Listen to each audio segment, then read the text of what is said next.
السلام علیکم ورحمۃ اللہ، بسم اللہ الرحمن الرحیم۔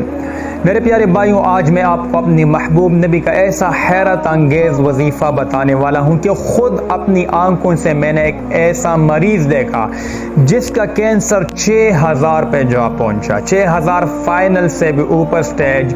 ڈاکٹروں نے کہا کہ آپ کا بچنا ناممکن ہے، لیکن ان کو میں نے اپنی نبی کا بتایا ہوا یہ وظیفہ دیا۔ ایک ہفتے کے اندر کینسر پاؤں میں جا پہنچا تھا، ایک ہفتے کے اندر سیدھا 6000 سے 60 پہ آیا۔ نارملی انسان کے اندر، ہر ایک انسان کے اندر 40 ہوتا ہے، جب 60 پہ آیا تو یہ میرے نبی کا معجزہ میں نے اپنی آنکھوں سے دیکھا، میرے نبی کے بتائے ہوئے اعمال کا وہ وظیفہ میں آپ کو بتانے والا ہوں۔ اگر کسی کو لا علاج بیماری ہے، آپ کے رشتہ داروں میں کسی کو بھی، آپ نے کیا کرنا ہے، کوئی برتن لینا ہے یا بوتل لینا ہے، اس میں پانی رکھنا ہے۔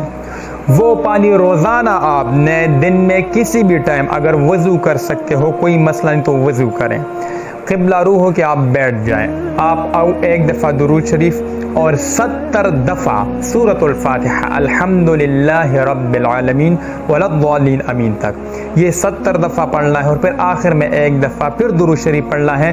پھر جو پانی آپ کے سامنے پڑا ہوگا اس کے اوپر آپ نے پھونک مارنی ہے، دم کرنا ہے، روزانہ یہ عمل کرنا ہے۔ کبھی بھی برتن کے اندر پانی ختم نہیں ہونا چاہیے، وہ پانی جب بھی آپ اس سے پئیں مزید اور ڈالیں، لیکن ختم نہیں ہونا چاہیے۔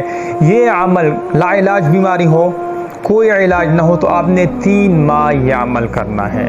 اگر آپ ایک دفعہ 70 دفعہ، ویسے 25 منٹ میں ہو جاتا ہے، آپ نہیں پڑھ سکتے تو پھر ہر نماز کے بعد آپ 15 دفعہ پڑھیں۔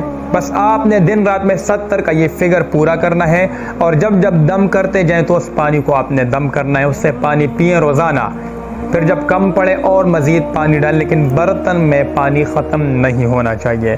کوئی معمولی سی بیماری ہے تو اس کے لیے آپ روزانہ پانی کے اوپر 7 دفعہ دم کریں، 7 دفعہ صرف، وہ پانی برتن کے اندر ختم نہیں ہونا چاہیے۔ یقین مانیں، اللہ کی قسم معجزہ دیکھو گے۔ میرے نبی کا فرمان ہے کہ سورۃ الفاتحہ میں الفاتحہ دواء من کل داء، کہ یہ جو سورہ فاتحہ ہے اس میں ہر بیماری کی شفا ہے۔ جب ہم قرآن کھولتے ہیں تو پہلے صفحے پہ جو لکھا ہے الحمدللہ رب العالمین ولا الضالین آمین تک، یہ سورۃ الفاتحہ ہے۔ یہ اجر کی نیت سے شیئر بھی کریں، میرے جتنے بھائی ہیں مسلمان، ان تک یہ پیغام پہنچ جائے کہ میں آپ کو اپنی نبی کے وہ اعمال بتاتا رہتا ہوں جس نے قبولیت کی راہ دیکھی ہوتی ہے۔ تو جو آپ کی نظر میں کوئی مریض ہو، رشتہ دار ہو، ویسے بھی آپ اجر کی نیت سے شیئر کریں۔ بہت سارے لوگ بہت بیماریوں میں مبتلا ہے۔ ٹھیک ہے جی، اپنا بہت خیال رکھیے۔ السلام علیکم ورحمۃ اللہ۔